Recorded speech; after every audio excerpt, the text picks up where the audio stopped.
তাদের সেই রাশির গৃহে থাকা অবস্থায় কিরকম বলবত্তা আছে তার উপর নির্ভর করবে।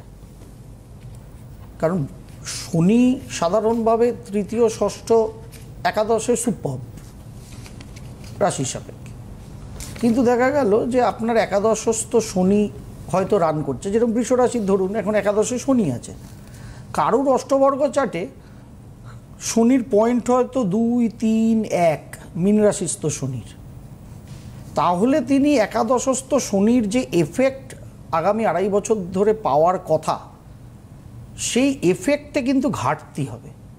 একাদশে শনি গেছে রাশির সাপেক্ষে, তাকে ফল দেবে, লাভ দেবে, কিন্তু সেই লাভটা প্রচুর হবে না। তার কারণ মীন রাশিস্থ আপনার জন্মকালীন সময়ে শনিদেবের মীন রাশিস্থ অষ্টবর্গের অবস্থানে তার পয়েন্ট ভালো নয়। এত কিছু সার্চ করলে তো রাশিফল বলা খুব মুশকিল।